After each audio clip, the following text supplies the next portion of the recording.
Of all the events on this happy weekend, I can't think of a happier one than the chance for us to welcome back to campus the unstoppable Donna Shalala.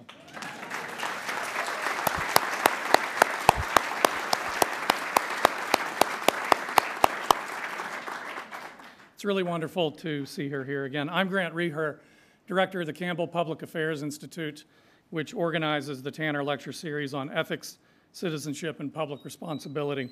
And I'd like to start by telling you briefly about the Tanner Lecture Series and its sponsor.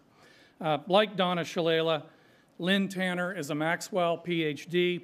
He's the founder and executive chair of Tech Canada, an enterprise which generates ideas and social capital among top corporate executives. Lynn's life and career have been concerned with the joining of theory and practice and posing challenges to commonly held distinctions between the public and the private sectors. And the intention of the lecture series is to ask urgent questions about ethical citizenship, public responsibility, and mutual obligations. And I want to thank Lynn for his vision and his generosity in making the lectures possible. Thank you.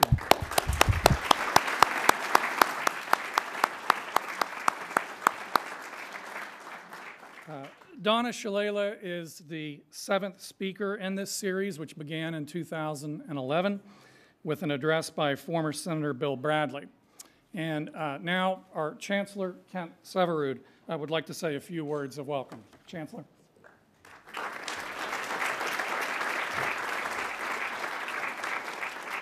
Thank you, Grant. I'm going to be brief. I want to thank everybody who organized this program, but first I want to thank our Dean Jim Steinberg, for his leadership of the Maxwell School.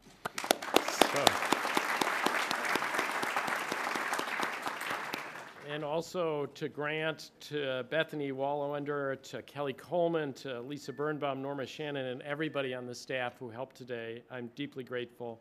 And of course, I join in thanking Dr. Lynn Tanner for making this series possible.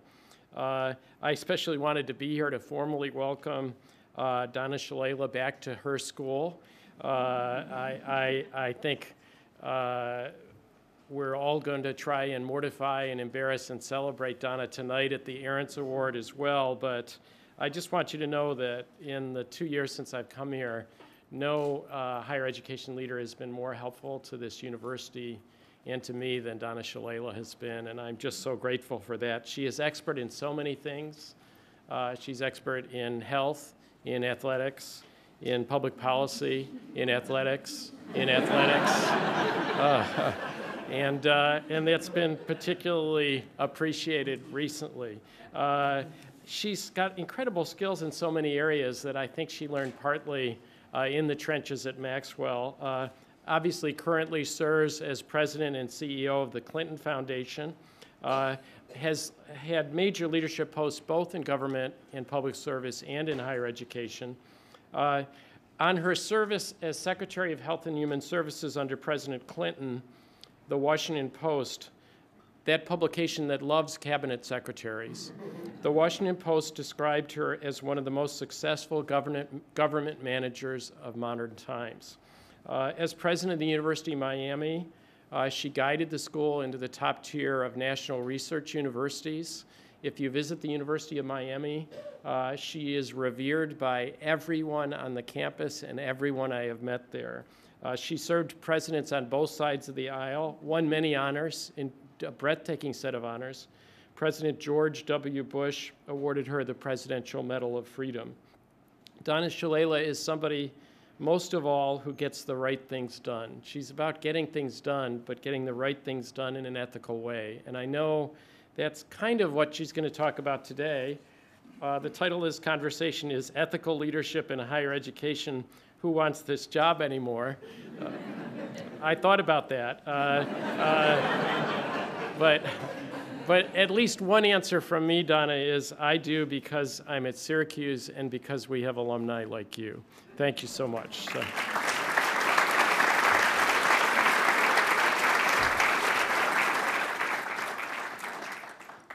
I just want to echo the Chancellor's thanks to the folks at the Campbell Institute and the Maxwell School.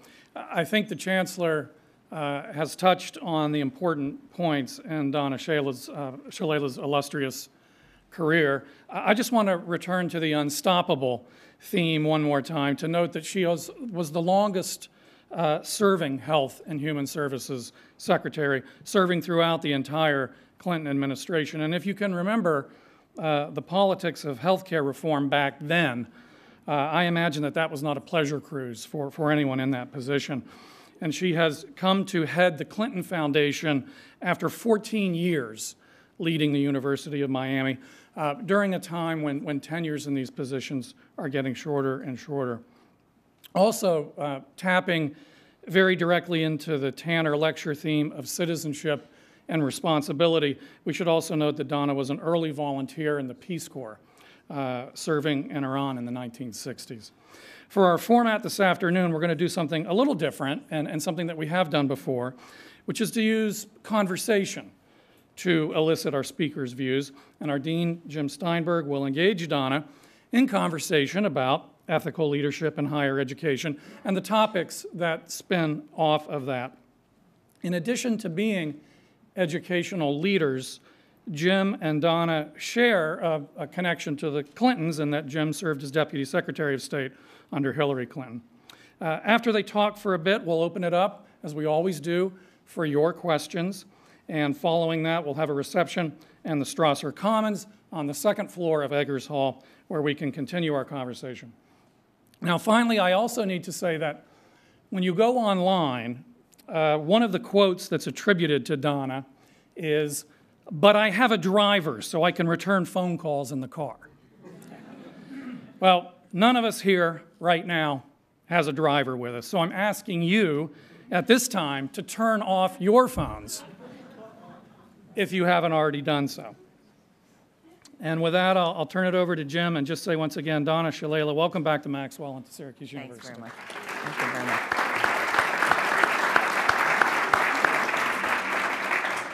Well, thanks, Grant, and the Chancellor and Dr. Chen and Dr. Tanner for his generous support and enthusiasm behind this initiative.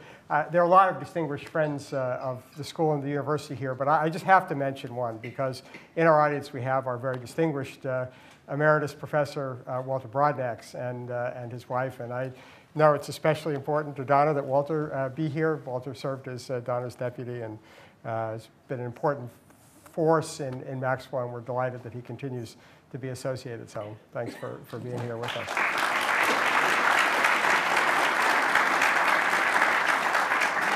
So everybody has their Donna Shalala force of nature stories. I had a variety of personal connections with the department over the years. My first job in the federal government was working for one of Donna's predecessors, Joe Califano, who was Secretary of then HEW in the Carter administration.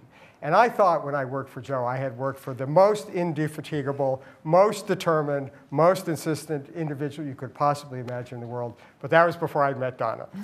And my one just illustration of the fact is that at the beginning of the second term, I moved from the State Department over to the National Security Council to become Deputy National Security Advisor.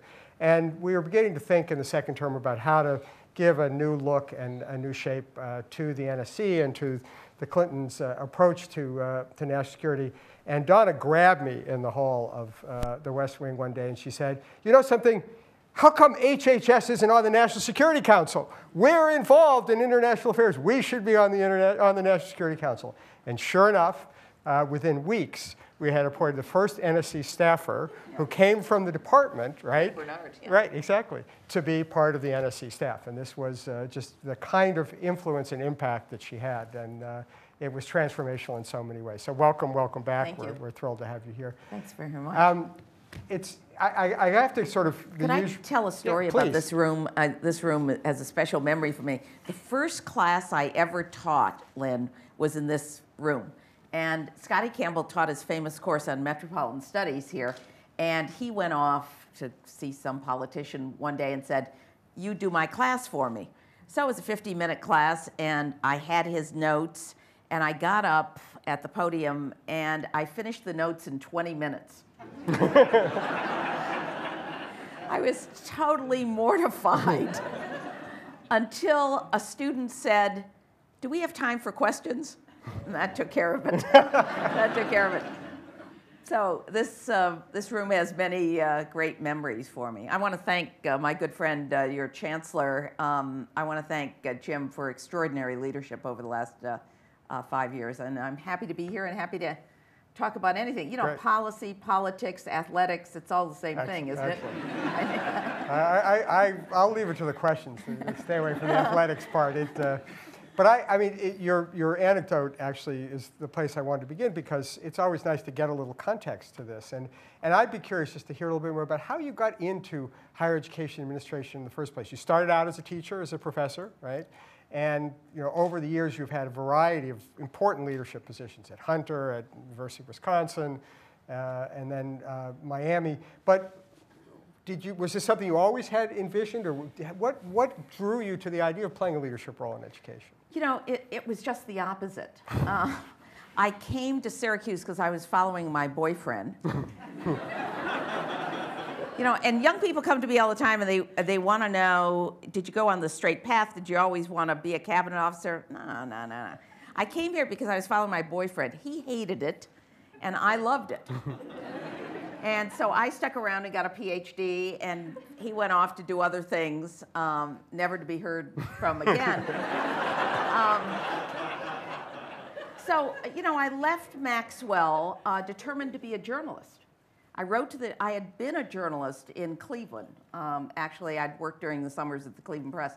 And so I wrote to the New York Times and to the Washington Post and said, I really want to be a journalist. And they weren't hiring at the time. Years later, they offered me jobs on the editorial board, but they weren't hiring. And so Scotty Campbell said, you're going to have to be an academic.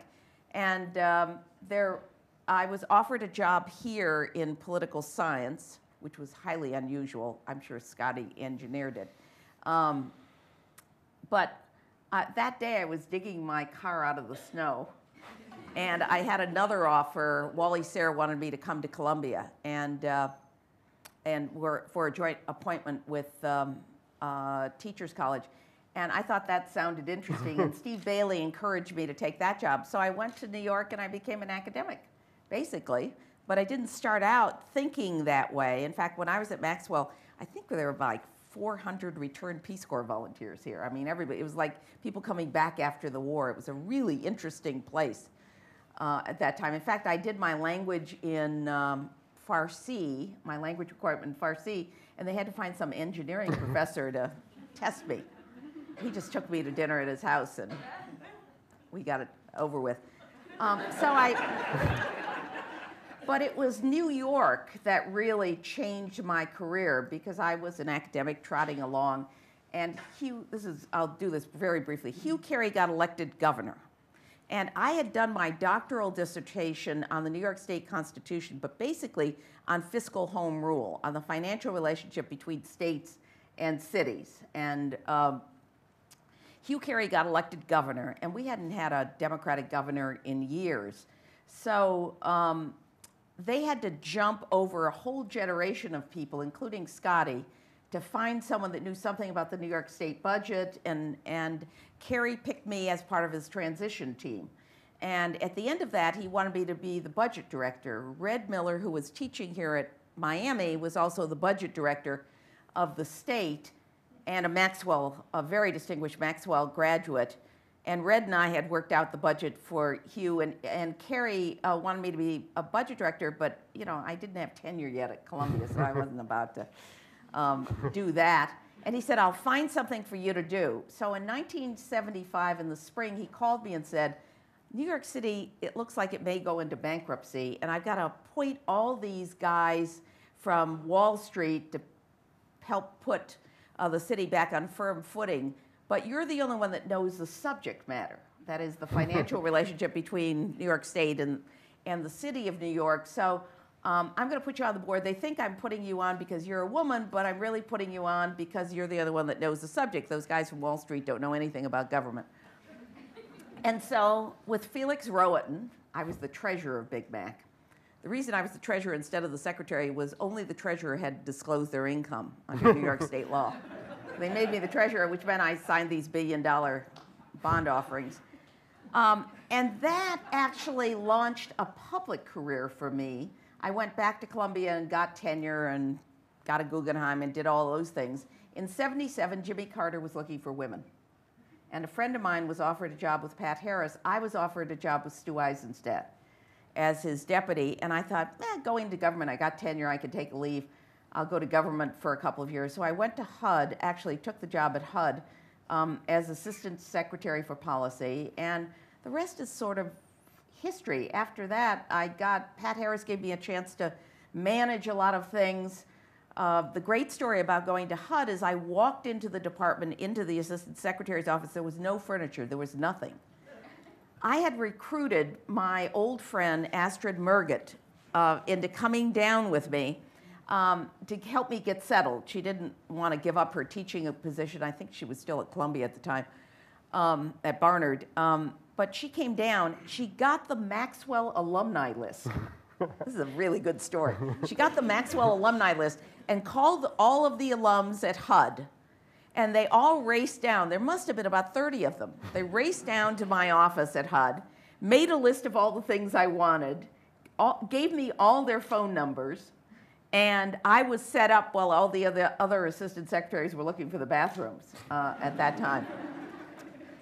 I had a great job at HUD because I got wide-ranging responsibilities. And one of the people I met was Mike Blumenthal, who was the Treasury at the time. And he kept saying to me, you know, you have real managerial skills. You ought to think about going into management at some point in your career. I didn't think I was very interested. But as I was leaving HUD, I knew I had to get back to the academic world in September, so I wasn't going to stay for the whole campaign. I got a call from Doc Howe at the Ford Foundation, and he said, hey, the presidency of Hunter is open. I said, Doc, I've never done more than chair a department. I wouldn't have a clue how to run a big public university. And he said, well, it blew up, and I think you'd have a chance to get it. So I interviewed for it, had not a clue what I was doing. And I got my first college presidency in my 30s. Now, I also, in the 70s, had met the Clintons. And so when young people ask me, how do you get to be a cabinet officer? Look around the room, figure out which one of your friends is going to run for president, and keep in touch for 30 years. Look around, folks. So when you got the job at Hunter, what was the biggest surprise, the biggest challenge for you as a first-time university president? I knew that I had to develop a strategy, and I had to figure out what the priorities would be of the place. So like a good social scientist, I did a survey of the faculty, the staff, and the students. And they all came up with the same things, which shocked me. Because the faculty is always asking for more money or better space. In fact, what they said was they wanted the buildings to be clean and safe. Well, I knew how to do that. I've been in government. You can get buildings clean and safe. I figured out how to do that. It gave me tremendous credibility with the faculty. And there were 2 holes in the ground on Lexington Avenue and 67th Street, which were the new buildings that had been stopped during the fiscal crisis. I went to Wall Street, because I had all these buddies down on Wall Street, and got them to finance the buildings. And we transformed the institution from a place where everybody taught from 10 to 2, because they didn't live in the neighborhoods, to an institution that really serviced adult students and the kinds of students that we had. We had brilliant undergraduates, and lots of them were adults. And you could get your degree. When I left Hunter, you could get your degree in the morning, in the afternoon, and in the evening. We transformed the curriculum, raised the standards. But I did it. I learned how to work with the faculty there. What surprised me about it? Everything surprised me about it. I didn't have a clue how to run a place, but I figured it out. And some of it was very good Maxwell training, and some of it was the training that I got in government. I want to come back to this issue of non-traditional students in a minute, but you now fast forward. You've been through several senior positions in universities. You get to Miami. other than the fact that presumably Hunter did not have a football team. How would things change by the time you came to Well, a remember, higher position? I had run Wisconsin before I went into government, so Wisconsin did have a football team. Very serious. They were serious about football. In fact, if you go to Wisconsin and go to any bar and mention my name, they'll buy you a drink, because I did turn that program around. Miami was a whole different kettle of fish. It was underappreciated, really needed a tough strategy of excellence. The place needed to get better. It needed better faculty, it needed better students, it needed better facilities. And I told the trustees we're going to raise $1 billion. They thought I was nuts, but we raised it pretty quickly. And then we had a very disciplined plan on how to improve the student body, the faculty, and the facilities. And we stuck to that plan. We worked out a strategic plan, the faculty bought into it, and we were just very disciplined about it and moved pretty quickly into the top ranks. We had to rebuild the medical school, and a lot of it was leadership. A lot of it was hiring people who knew what world-class universities felt like. I didn't have that problem at Wisconsin. Wisconsin was born to be a world-class university. So we hired people only from world-class universities as our deans and our leadership, and that made a big difference.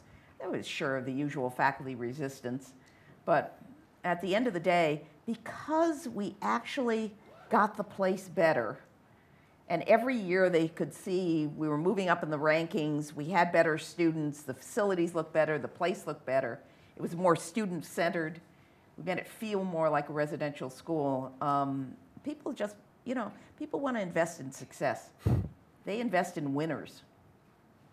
So that was a pretty easy job after the other two I had had and after being in government, though I must say, government's much easier than running a university. I was gonna come back to that one too. No. Let me just ask you: as you look back on the trajectory, I mean, how have you seen the expectations for universities change in terms of what the mission is, what the role is? Is it similar? Do you feel there's a lot of continuity, or are there different and new expectations about what the university should be doing vis-a-vis their students, vis-a-vis their wider community? How does that look to you? I think it changed dramatically. Parents want to know if their kids can get a job. Kids are less interested in that when they're freshmen than. And so there's tremendous pressure on them in the way it was when I was an undergraduate, where our fathers all wanted us to be teachers, so we'd have something to fall back. So there's tremendous pressure on both girls and young women and young men to do that. I think universities themselves, because of what I would describe as over-regulation, it's such a regulated industry now. A lot of people think our costs have gone up because our faculty costs have gone up. Well, they've gone up somewhat, but nowhere near like the cost of regulation has gone up. If you really look at the budgets of most major universities, it's the cost of regulation, whether it's the recent new rules on sexual harassment and sexual assault, where we definitely have a commitment to doing things, all of those, or the NCAA that makes it very expensive for us to run programs. We're putting so much more money into compliance, into administration, and into layering that kind of thing. So that's different than it was before. And then the tragedy of not being able to make the case, and we have political leaders that don't help us much, that a liberal arts background still is the most important background you can have before you move on to graduate school and to your own professions. I regularly ask CEOs of major companies what they did their undergraduate work, and invariably 90% of them did their undergraduate work in the arts and sciences. Very rarely do you run into someone like Jeff Immel at GE, who was an engineering major at Dartmouth. But he'll tell you he took a lot of arts and sciences in the process of getting his degree. All the other stuff you can fill in graduate school. You having started at Hunter, you started with a student population that was fairly diverse and presumably, from significantly underserved, economically disadvantaged, otherwise less Heavily well immigrants. included. Yeah. This obviously has now become a bigger part of the debate about higher education generally in the country. What were the secrets that you found from your initial experience, and how do they translate now as universities are trying to reach populations which traditionally have not been able to benefit as much from higher education as? You know, I think all of our experience is pretty much the same, that if you think it's just an affordability question, you're dead wrong, and you won't get either the recruitment or the retention rates that you need.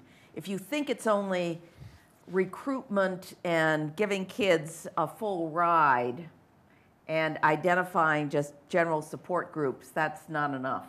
The faculty have to change its own attitudes in the classroom and have to learn how to do what those of us that are leaders in American higher education have learned to do, and that is work with multi-ethnic populations and people with different backgrounds and people that hear differently. You can't give the old lecture that's so ethnocentric and assume that everybody in the classroom, even if they were born in the United States, is hearing it the same way. And that's a huge challenge for us. And to get the kind of retention that we want, not just in the community colleges, but in the four-year colleges, it requires understanding those cultures, understanding what happens in a multicultural setting, but also what the individual cultures required. I remember we made a tremendous effort at Wisconsin to recruit Native Americans.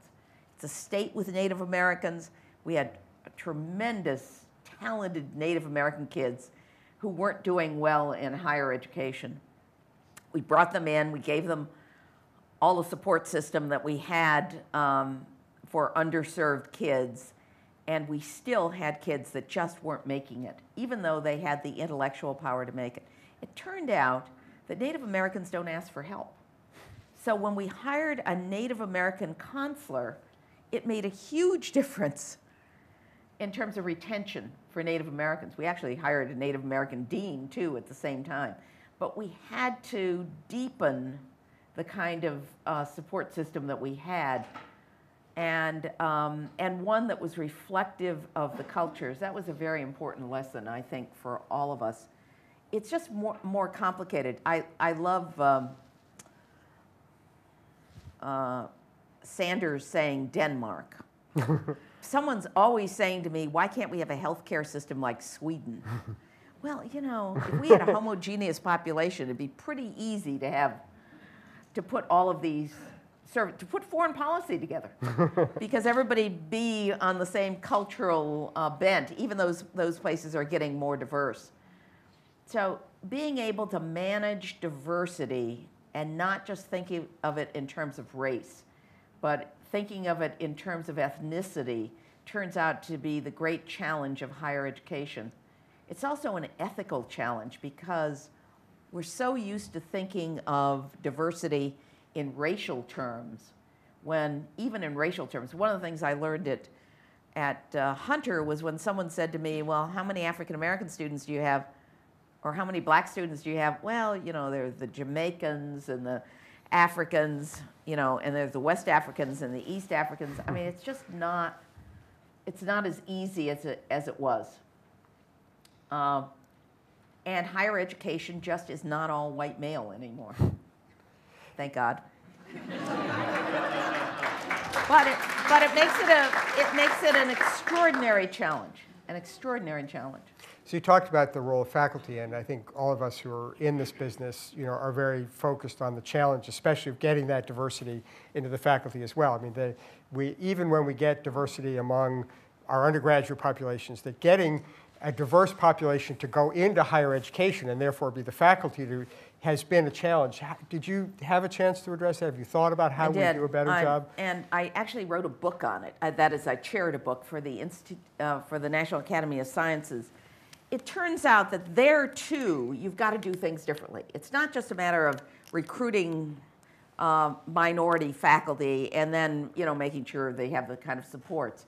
You may have to recruit them in a different way. Some of the most talented minority faculty I know didn't go to the top-tier universities. They went to the second or third tier. At Wisconsin, we actually did postdocs in the humanities and in the social sciences, 2-year postdocs for minority faculty, and we would put them on postdocs with mentors before we would allow them to start on tenure track.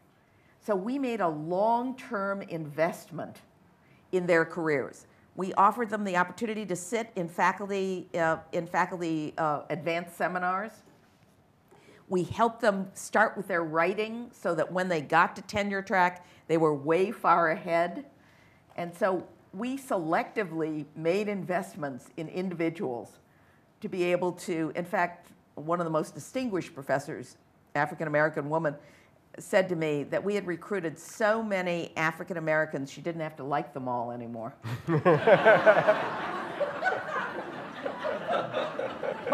But that's just one example. You just can't, we've got to move out of our comfort zone. And it's not a matter of just extending the tenure track as we have and the traditional ways of doing it. It's a different kind of investment, and it's locating talented people and being able to identify talented people that may not have graduated from the top tier universities that you think you need to graduate from. And after all, a lot of recruiting is people on the faculty just calling their friends and finding out who the best student is that came out that year and trying to focus on recruiting that person. And that person, more likely than not, is not going to be Hispanic or African American. And so we just have to do things differently. And that's not easy to do when faculties aren't used to doing that, and when they think there's an ethical issue about doing that. Well, and talk about that. I mean, here's the question. You have the strong kind of overwhelming value in some respects in the academy is academic excellence, research excellence, and the like. How do you balance those things off? And where are there trade-offs, or how do you? I mean, in the best of all worlds, obviously, you wouldn't have to think about this, and you would have enough of a pool of diversity that allowed you to just focus on one dimension. But. You know, you have to find a way of convincing faculties in particular that diversity improves excellence, that you can't have a world-class university without having diversity, because those different points of view enhance the quality of the institution, and that's not easy to do. Some faculty see the big picture and understand it. Some will just tolerate it. But my diversity committees were always headed by white male scientists who got it, figured it out, because they could sell it to everybody else. They needed to sell it, but you've just got to do it in different ways. And frankly, you got to put pots of money out.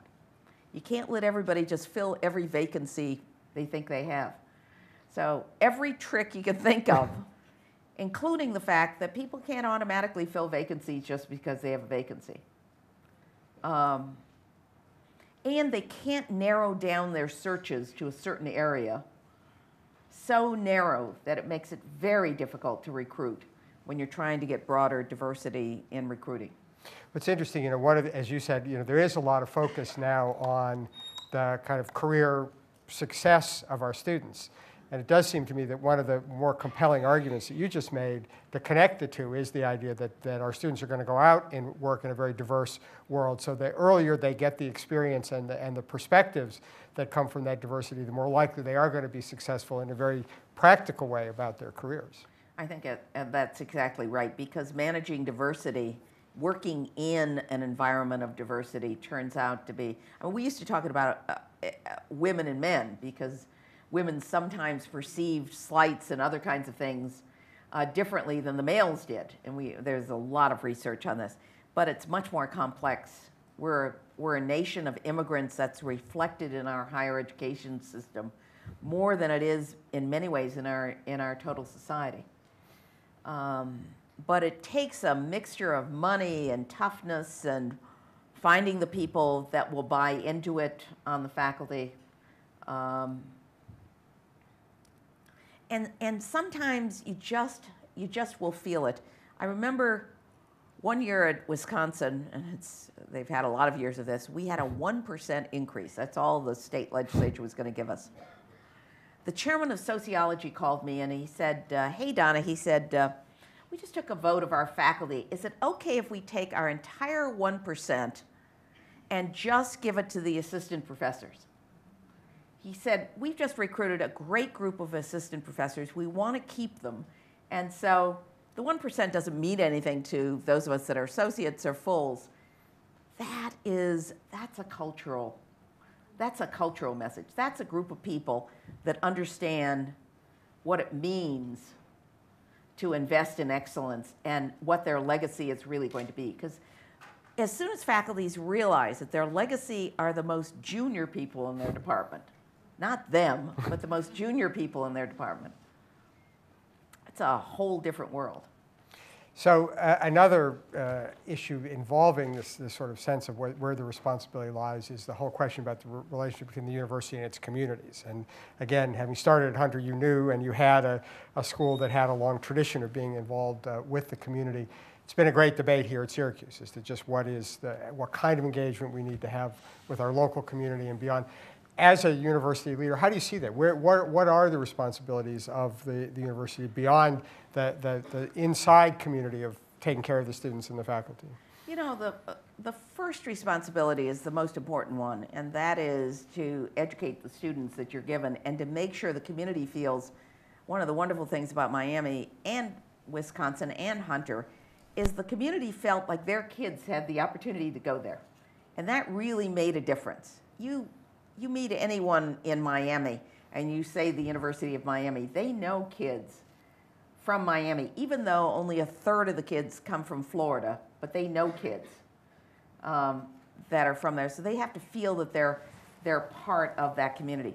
I think universities have often overreached.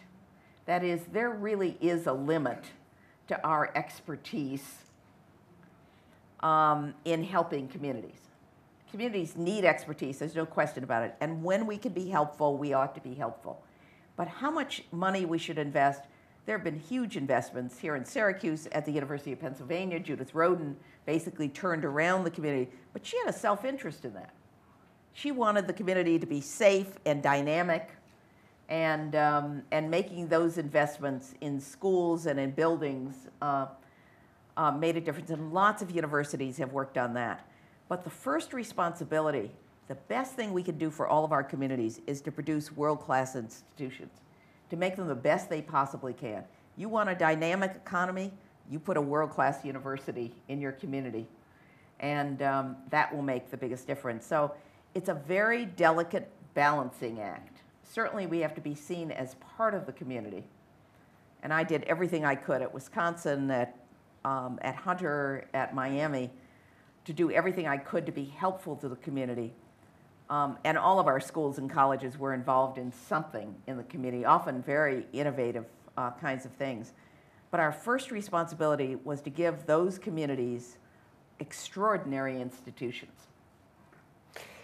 So we've just seen, you talked about regulation before, we've just seen the incumbent Secretary of Education just step down.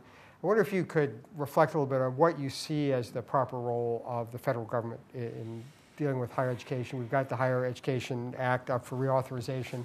What's been you've seen it from the Washington side, although not at the Department of Education. Where's the value added? Where are the opportunities? Where are the challenges of the role of the feds? Well, the challenge is in not letting them overreach. The federal government has played a very important financial role in higher education, in providing higher education. It has a responsibility, I think, to hold institutions to high standards. It has reneged on that responsibility in terms of the proprietary institutions, the for-profits. Most of the Pell money that most of us would desperately want for our students has been sucked up by those institutions with very low graduation rates. Only recently, after scandal after scandal, and thanks to people like Tom Harkin and to some Republicans who have recognized this, have they started to crack down on these institutions. But we've sucked up hundreds of millions of dollars. My own view about for-profit institutions is that the federal government and the state governments ought to ask the question, is this business something we should invest in? They ought to see it as a business. Forget about it provides education or provides access to certain kinds of groups. It's a business. And ask the question whether we should be subsidizing this business. Ask the hard conservative question on whether we should be subsidizing this business, as opposed to schools that are heavily accredited, that have outcomes you can measure, and that aren't ripping off the poorest of the poor. And some of them got very successful because we weren't flexible enough, because we didn't provide opportunities for them to get their degrees on weekends or at night, because we didn't move into technology fast enough. As higher education moves faster into technology, reaches more deeply into the population, and as the federal government is very rigorous about who it gives its money to, I think that will help. So I do think that higher education is overregulated by the feds, but so is healthcare. My experience in government is every time we see a problem, we throw on a new regulation, as opposed to reconceptualizing the program itself and thinking it through. We tend to be incrementalists, and that makes the programs too complex to administer. I once worked for a cabinet secretary, Moon Landrieu, succeeded Pat Harris. He had been mayor of New Orleans, very different. Pat Harris was a civil rights lawyer, and she saw the role of the government as very strong. And boy, she wanted us to regulate the hell out of the housing industry and out of civil rights as well. Moon Landrieu was a mayor. They were both liberal Democrats, by the way, but they saw the world differently. And he would ask the question, should the federal government be doing this? I mean, that's the question he would ask. But he also said to me one day, stop hiring those people from the Ivy Leagues to write your regulations. You're writing your regulations for people that didn't go to Ivy League institutions and aren't that good at math, who are good-hearted people with high ethics that want to do the right things. So don't make them so complex that everybody that we hire in government can't administer them. And I think that was a very important lesson, and we would try that. I've always had this, this policy that you bring lots of people into the room. One of the things I liked about Bob Dole when I worked with him on the veteran stuff is when we were finishing our report on the wounded veterans, Dole said, well, we got to have one more reading of the final report. And he invited in all the non-commissioned officers that have been driving the cars and were secretaries, had been answering the phones for us. Everybody got to sit in the room, including the policy people that had written the policy papers. We went through that thing line by line, and we made 20% of the changes because it either wasn't clear or it didn't make sense. That was a good lesson. That was a very good lesson. I adored working with Bob Dole. He's one of the best people. I've never co-chaired since then because I never thought I could get a relationship like I had with Bob Dole or learn as much about how you treat people and how you take advantage of talent. I want to come back to that in the closing of my questions, but just one more on higher education in the federal government. You've heard Senator Sanders argue that higher education now is the equivalent of high school education. 50 years ago, we have a free high school education for every American. Are we now at the stage where we should be ready to make sure that there's a free high school education, college education for every American? You know, I've always felt that a free college education is a subsidy for the middle class. If you look at the states that have very low tuition, including my own state of Florida, the University of Florida has a higher mean family income than the University of Miami. I mean, parents say to their kids, hey, you can go to the University of Florida free. If you have a B average, you can go there free. And then, we'll pay for graduate education. But the subsidy, if you look at the economic mix, and I'm always interested in the economic mix. I'm less interested in racial than I am in economic mix, because I think it's a better proxy for race, among other things. That free higher education, and I think Hillary sort of said, well, maybe they should have some skin in the game. Free higher education may turn out to be the greatest boondoggle for the rich and the upper middle class that we ever produced. We have to make sure that middle class people can afford higher education, that lower middle class people can afford education, and the poor can afford education. And that requires more than free tuition. And so I've never, kind of walked into that free tuition, because I think when you actually look at what people need, that you ought to be careful. It sounds good, but it won't necessarily help the people you're trying to help. So let me turn sort of in the last part of my questions to away from educational, but to the broader context and your own experience as a cabinet secretary and involved in national politics and like. And there's obviously a lot of concern about the state of civility. You mentioned Bob Dole, who I had the chance to work with as well when I worked with Senator Kennedy in the Senate. You were cabinet secretary, you testified a lot.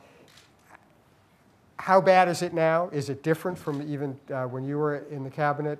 And what do we need to do, and what can universities, if any, contribute to dealing with this question of civility and the opportunity for having civilized discourse in the public sphere? It's much worse now than it was then. And, we work very hard at our relationships with Republicans. I mean, when I made announcements, I would call whoever the senior person was, whether the senior senator was, whether they're a Republican or a Democrat. I never campaigned against people that were on my committees, that were Republicans on my committees. I was very careful to be responsive. George Bush, George W. Bush and Jeb, when they were asked by the Miami people, the Miami board, all of whom were Republicans at the time, what they thought about me, they both said, she's the best Democrat we ever worked with. I mean, they gave me very sterling recommendations because I had worked with both of them. And while I couldn't say yes to them all the time when they were governors, we had a very good working relationship, but we worked hard at it. Wow, did we work hard at it. Hard at keeping a bipartisan coalition. That's how we doubled the NIH budget. It is different now. It's become much more ideological. The Republicans I worked with weren't so ideological. They were conservative, but they weren't so ideological. I remember getting a call from the two senators from Mississippi once. And Cochran and Trent Lott were about as conservative as you could get. They had actually voted for me. He's gone, but you'll enjoy this. They voted for my confirmation because the president of Ole Miss was a great friend of mine. He called them. He had been classmates of them and said, you got to vote for him. So they called me up and they said, Donna, they said, we have a desperate problem in Mississippi. The catfish are dying. And I said, Senators, we don't do catfish. That's the Department of Agriculture that does catfish. They said, yeah, we've been trying to work with agriculture, but they can't figure it out. And we're desperate. So we thought that maybe you could call in the CDC. I said, I don't think the CDC does catfish, but I said, let me see what I could do. So I called the CDC, and the person at the CDC who had a great sense of humor, he said, we don't do catfish. I said, I already had that line. I said, could you send a couple of people out to Mississippi and see what you can find out about the catfish? He said, sure, we'll send a couple of people out. They actually found the problem. I mean, some company was dumping something in at the head of the river, and it was killing the catfish. We actually solved the problem. Boy, were those two loyal. They wouldn't always vote for something that I wanted, but boy, they were nice at hearings. As Tip O'Neill used to say, all politics is local, right? And we could work those relationships, and we worked hard at those relationships, and the president worked hard at those relationships. And we developed a set of, I have lifelong friends who are members of Congress, and all of them say it's horrible now. So I assume it's cyclical. There are historians in the room that'll reassure me it's cyclical. So the next time, Jim, we go back to government, it won't be there. So I always, because I get asked this question a lot, and since I'm now a history teacher here as much as I am, it is cyclical. And if you actually go back and look at what happened on the floor of the Congress during the Civil War, when members of the Congress were caned for their positions, or the cries of treason and the violence in the first decade of the American Republic. It's not always so pretty in the past either. But But how do we get out of it? What are there things that we can do? We're here at the Maxwell School of Citizenship.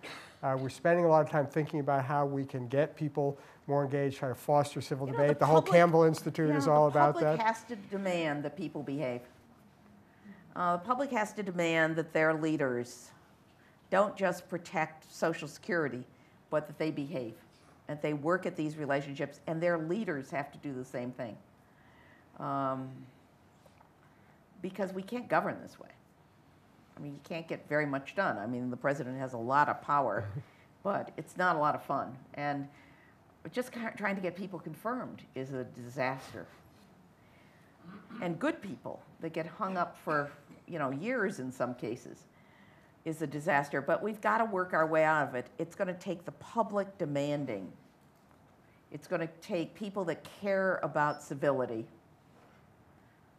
demanding that their local officials, they don't put up with it at the local level, rarely at the state level.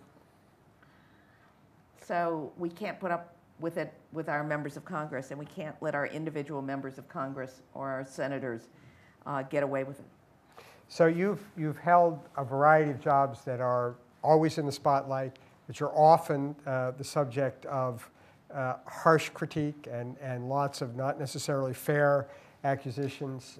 The question that was the title of this was, who wants this job anyway? You could have said that about being a cabinet secretary as much as being a president of a university. We've got a lot of students here. Should they want either of these jobs? Oh, absolutely. But but because you want an adventure. Life is an adventure. And to really have an adventure, you want the most complex jobs in the future you could possibly have. You just don't want you don't want easy jobs. What you want is complex jobs. And you want to develop the kind of friendships you can get in those kinds of opportunities. Lifetime friendships of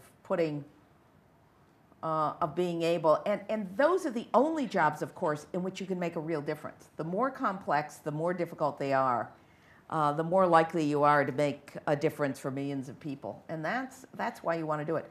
I would be bored to death as a caretaker. I just was not put on this earth to be a caretaker. I like to jump right into the middle of something complex and interesting, and you've got to have the right team with you.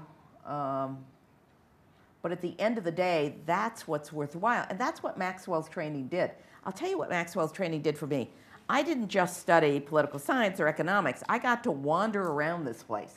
I took urban anthropology and urban geography and urban sociology. I studied with some extraordinary people. And the degree that I got gave me such a broad, interesting education that whether I was jumping into solving the New York City fiscal crisis or sitting over at HHS trying to figure out how we were going to straighten out a very complex Medicare system, all of that came out of very good training, because all training can do and education can do is give you context. So you can go on to what the next issue is. It's not the details. Though I must say, learning about TVA under Roscoe Martin was one of the great experiences of my life. Well, Donna, thank you for that. I hope that we continue to this day to follow in that spirit, because I think that's how most of us feel about what we're trying to impart and what makes Maxwell such a special place and Syracuse such a special place. It does indeed. Let me open it to the audience. I believe we have microphones. Yes? Yes, I see microphones. So please take advantage of this wonderful Let me see if Lynn would like to ask a question. Well, I remember when... Lynn, if you wait just 1 second, Lynn, just because we have some people outside the room and the mic's coming. And there we go. We overlapped a couple of years, didn't we? We did. Yeah. In fact, Walter and you and I were here together, and I really do reflect back on Roscoe Martin's. Mm-hmm. And Aaron Vildovsky and the politics of the budgetary process. The intrigue to me is how many people do not see that as kind of the core of what goes on in most organizations, public and private. And would you comment about the way in which you've dealt with the battles where people are there working their self-interest and the politics of the budgetary process? Well, you know, the budget process, of course, is how you really make policy. At the end of the day, it's the budget process. In fact, when young people come to me and they say, you know, I'm getting my degree in policy and I want to go make policy, I look at them like, I wouldn't hire someone that's just out of school to make policy. I usually tell them to go work at a budget office or go work at a line office so that they actually know what the substance is. And budget offices are actually places where you really make policy.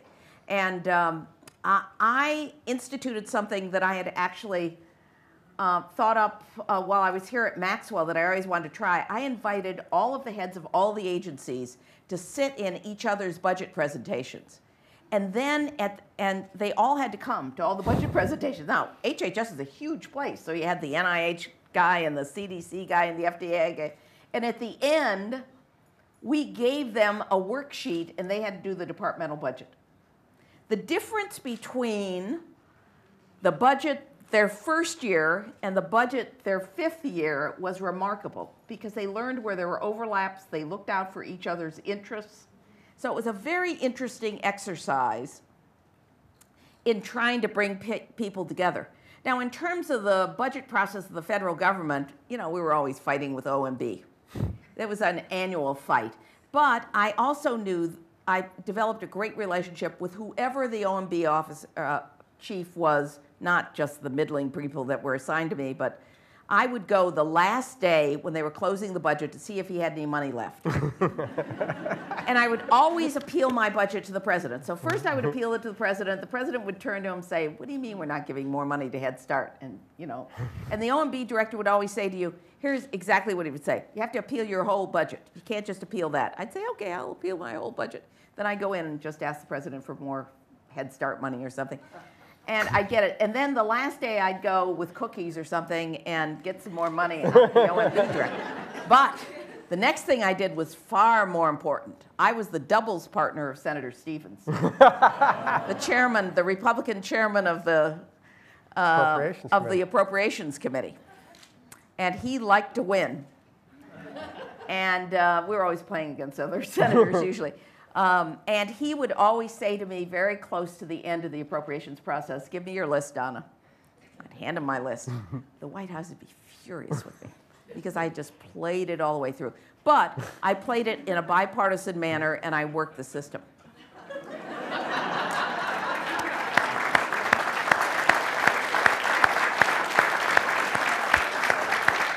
I worked you on that health. Ken Bernard was a lot of help. Absolutely. He was fantastic. It was transformational. Let's see. Right here. No? I gave him to Frist after you. Yeah. Thank you for being here. You've spent, practically your entire professional life around elected officials. I'm curious if you've ever thought of running for office, and if so, if you could share your thought process with us. I've actually never thought about running for office, even though people have said things to me like, you'd be a great president. I've never thought about it. I never wanted to work weekends.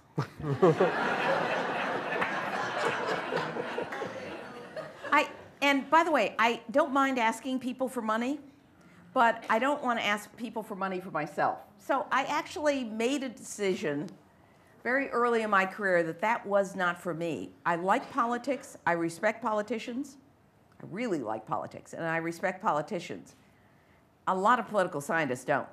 I mean, they just, they're cynical about the whole thing. I'm not cynical. Even in this world, after watching my friend Hillary Clinton go through 11 hours of being asked the same question, it's just not something I want to do. Okay. Can you just wait for the mic? Sorry, just let others can. Now, you are a president of two institutions that have major intercollegiate athletic programs. And I knew somebody was going to ask. And we're in a world where there's an enormous amount of money pouring in from cable networks, where there are coaches' salaries in the multi-millions, where they're proliferating regulations from the NCAA. How hard is it as a chief executive to make sure that academics and athletics can live comfortably together? It's hard, but it's no harder than everything else we have to do. I mean, because you know exactly who the stakeholders are.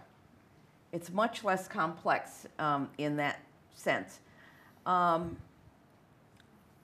you know, it can be done.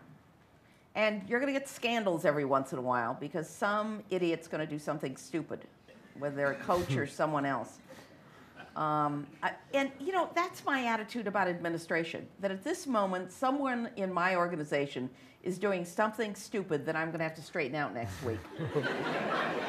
So you can assume that there's no way of absolutely protecting yourself. You can change the culture, you can change the oversight, you can make sure you have the most ethical people leading your programs. You can interview coaches up the kazoo. I'm not as bothered as others are about the market for coaches. I mean, I don't like the fact that the coaches make more than the chairman of surgery. But they also have short-term jobs when you really look at their shelf life, with very few exceptions. Most programs in this country are not making money. They're being heavily subsidized one way or another. But it also is the only time in the university in which you bring together the faculty, the staff, the students, and the community and your alums. The Catholics have something on us. I mean, they actually understand ceremony. And other than commencement, it's the only time we actually bring people together. I went from Hunter, Division III. I had been at Syracuse. The only reason I went to Syracuse football games is we were all sucking up to Scotty Campbell because he loved football. So the graduate students would go. We were in the card section, I think. We would go freezing our butts off because in those days we had to sit outside. But I wasn't very interested in football. I actually read the college football magazine, the Sports Illustrated one, going out to Wisconsin. But I went around Wisconsin when I first arrived, and farmers in their fields would tell me they'd stop and listen to the Badgers games. It was important to them. It was important to the people in the state. If it was important to them, it had to be important to us. Wisconsin actually had a rule, and the reason they hadn't had very good teams, one of the reasons, that they couldn't pay the football coach more than a full professor of English.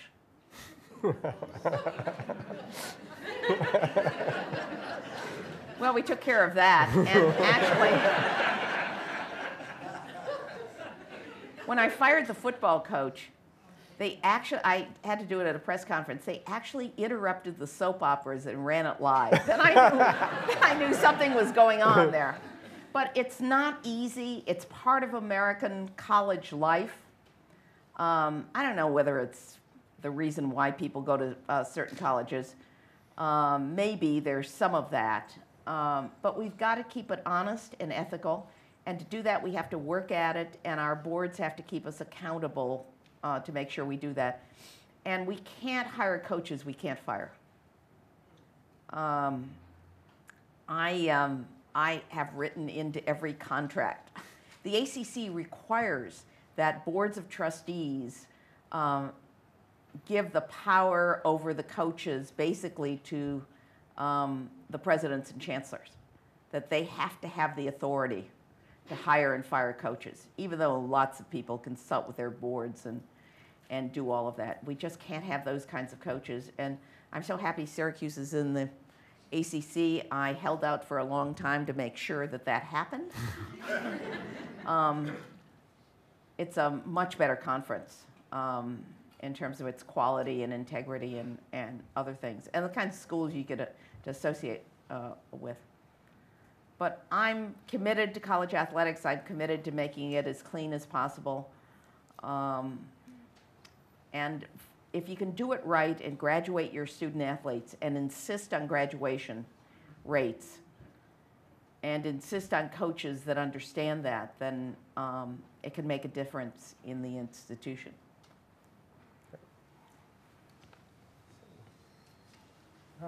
On the steps right there, please. Right there, yeah. Hi.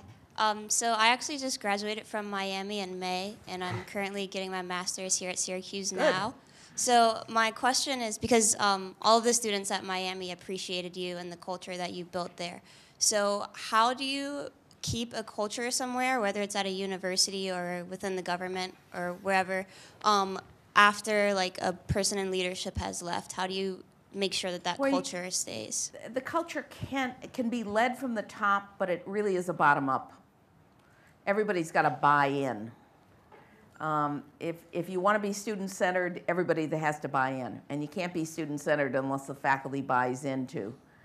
And universities are a shared governance model that makes it very difficult to lead.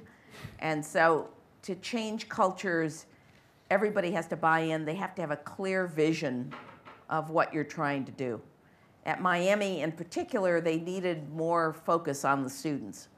So it was a much more student-centered institution. There's a debate within higher education about who the customers are. If you ask the faculty are the customers. But it's really the students at the end of the day. And you have to build around that culture. At the same time, you have to maintain a faculty of the first rank that's also happy. The care and feeding of faculty is my specialty. And I worked hard on it over the years because I have to keep that constituency at the same time moving the institution along. Good question. Very good question. Great question. So in the middle here, right, very good. Thank you again for coming and speaking with us. You spoke about the variety of experiences and issues you faced at Wisconsin, Miami, and Hunter, and how every school was different. With Syracuse being in the middle of our own strategic plan, I'm just curious to know if you see anything that's unique to Syracuse, either strengths or challenges, anything we should stop doing, start doing, keep doing. Now, I don't know enough about Syracuse at this point in time. I do know this, that you've got to, at the end of the day, focus on excellence and on quality. And everything that you can do to support that. And so you've got to see where you are at this point in time. And sometimes you just have to go out and listen to people and see what they say, but you also have to know how others view you. Wisconsin was a very interesting case because they thought that we were just a liberal bastion. I did a survey at Wisconsin, but I did it of the whole state.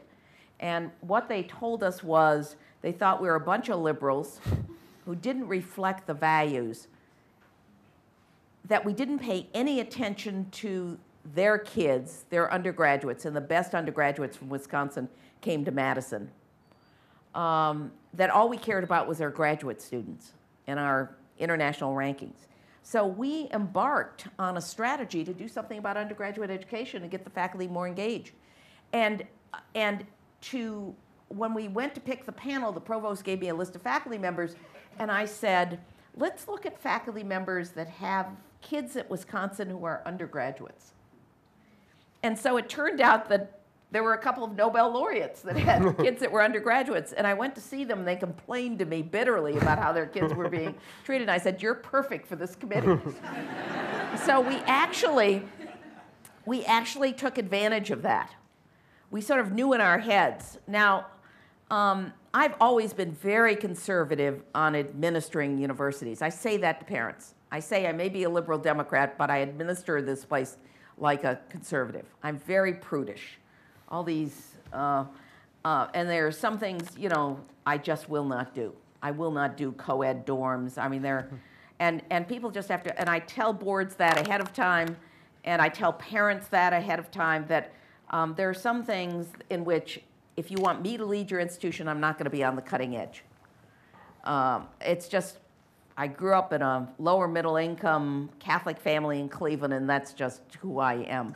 So that worked fine for Wisconsin. It worked very well for Wisconsin. We paid attention to undergraduates. We actually kept kids from going to the Ivy Leagues because they had opportunities they would not have at other institutions. We got retired faculty come back and teach 12 freshmen. We did all sorts of things to really focus on undergraduate education. We made sure they could finish their degrees in 4 years. Now that's a big public institution. So every institution has to understand its culture, understand how people perceive it, how the students, how the faculty, how the alumni, how the people in the broader community perceive it, and then you can build your strategy around that. But at the end of the day, it has to be about excellence. Higher education is about being the best. I was once interviewed for a job in higher education, and they said to me, they were afraid to ask me about athletics. And so they danced around it. I think they thought there was a federal law against asking a woman about athletics. I said, well, what do you want from your athletic team? This was at Wisconsin, obviously. And they said, we want to be competitive. And I said, I'm not your person. I said, I come from New York. I only know how to put together strategies to be number one. They actually hired me. They had no intention of hiring a woman because the other two guys were total nerds who couldn't even talk about athletics. But I think the important thing is that if you don't keep your eye on the ball of being the best academic institution, that all the other stuff, doesn't mean anything. It's marginal. You've got to play with the big boys. Let's go over here. One thing I can say about Donna, she's a heck of a good doubles partner. I know that from personal experience. But what I would like to hear you talk a bit more about, Donna, is financing of higher education. You spoke, and I completely agree with you on the bias toward the middle class of free public education. But what else would you like to tell us on your views about financing higher education? Well, I think institutions themselves, we all have discount rates in terms of financing higher education. I think the federal government has to play a role in some kind of a balanced role. We also have to be very honest with students when we run private universities about the affordability gap, because allowing large number of students to leave with huge debts is not ethical, in my judgment. We have to be careful. Look, the kids at Miami have figured it out. They go to community colleges for 2 years and then transfer to Miami to get a Miami degree. And no one knows the difference. They can't tell whether you're a transfer student or anything else. So students are starting to figure out that even the Ivy Leagues will take transfer students. And as a way of balancing out the cost of higher education. But we've got to be careful about our costs at the same time. And as we add on things, we've got to be careful about what we're doing with tuition, who we're focusing our financial aid on. And I do believe in some merit aid. I'm not one of these people that thinks everything ought to be need-based. I do believe in some merit aid because I don't think that you can run first-rate institutions unless you have a core of really first-rate students from different backgrounds at the top. So we've got to watch our costs. We've got to demand, and I think Senator Alexander is off on the right track. We've got to demand that they take a look at what costs they're imposing on us at the same time. And we've got to think that through, because if you look at where the growth has really been on the regulatory side, very much on the regulatory side. So that's another way we can do it. The other thing we have to do is we really have to have a mix of large and small classes. We have to allow our deans to put that mix together. Everybody can't teach small classes. Some people can only teach small classes. So they have no idea how to teach a large class. But we really do have to get a better mix of small and large classes as part of the economies of scale that we have put together. And we really do have to integrate technology into our teaching. Say a little more on that, John. I was going to ask you about that. We have to have more blended courses. I taught a class of 350 students at the University of Miami, the largest class we taught, myself, on the politics and economics of healthcare. And it was a blended class because I did a couple of things. Number one, it was a policy class, so I could bring policymakers through Skype to talk to the class. Second, whatever they read, I'd bring the authors of the article through Skype to talk to them for a few minutes, not to repeat what they had read, but to answer questions from the students. Third, I use chat rooms instead of using TAs. I actually use chat rooms in blogs in combination to get the students to do that. I used a lot of film in the class to repeat what was essentially in the lectures, but to tell it in different ways. And so the class was much more, I would use a visiting lecturer that didn't come down to Miami, but maybe sitting at Brookings, Alice Rivlin talking to my class. And so it was a much more interesting class. Do I think that we have to go online too? Yes, for certain kinds of students. Whether we should use a combination of online classes as well as blended classes and more traditional lectures, probably. But online classes are very expensive to do them right because they're very labor intensive. But we certainly don't have to be in the classroom all the time. And there are other things that we can do. We've got to free up faculty to learn how to put these classes together. But the age of they don't need us necessarily, well, they need some of us to lecture because Jim and I can tell them stories. They want to know the stories. They really don't want the lecture material. They want to hear our stories more than anything else. But there are lots of things we can do. Some of that will help us manage higher education. We've got to get away from maybe 3 credits and move to 4 credits in some cases and 5 credits. I mean, we've got to do a bunch of things that get students to probably read more material, but we've basically got to redo a combination of the curriculum as well as how we teach. And that requires smart classrooms, lots of different kinds of things. Excellent. Let's go, I'm going to do 2 more. So we'll do here and there, and then we'll be about out of time. Let's do the 2 questions, and then Donna, maybe you can answer the 2. Go ahead. Thank you so much for being here. My name is Keely Hansen, and I'm a current student in the Maxwell MPA program. I'm a former resident of Miami, and to say your reputation precedes you in that city goes without saying. So my question is, as a person who has worked in a higher education capacity, you've said that higher education should really be about excellence and being the best. And so in respect to the current ranking system, is there, within that ranking system, do you believe that it incentivizes institutions that value access and equity? And is there anything you would modify about how we award university rankings? Oh yeah, most of us would change university rankings dramatically to improve, to include diversity. They'd change dramatically if U.S. News would include diversity as one of their measures and give it some real points. I don't see anything wrong with believing in diversity and access. But if you ignore excellence, you're not being fair to the students you're recruiting. And my only point is you can't run away from the excellence. At the core of it has to be excellence. And all the other things that you want to do to build your student body and create a new generation of leaders need to be part of it as well. Great. Last question up here. Oh, there we go. I love having the honor of the last question. So my name's Gerard McTighe. I actually did my undergrad in international relations here at Syracuse University. I actually loved what you said because I was a budget manager at the university for 4 years. And now I'm getting my master's at Newhouse.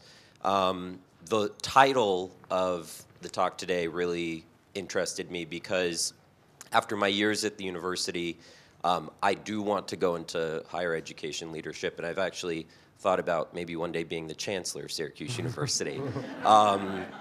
With that aspiration, I wondered, in your experience, with what I've done so far and the goal that I have, would you have any recommendations for the in-between? What should I aim for? Are there roles or? You know, if you want to be the head of a major university, at the end of the day, you have to have some kind of academic credentials.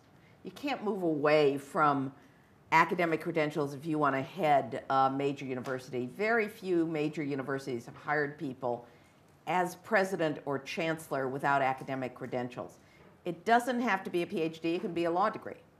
Kent obviously has a law degree. It has to be some kind of terminal degree. I don't see a way around that unless they take faculty off search committees.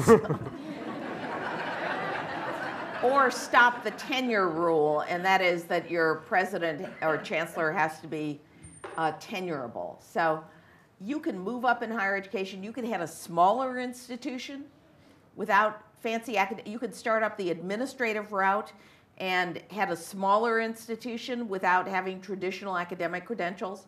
And there are lots of people at smaller institutions that have basically come from the administrative side.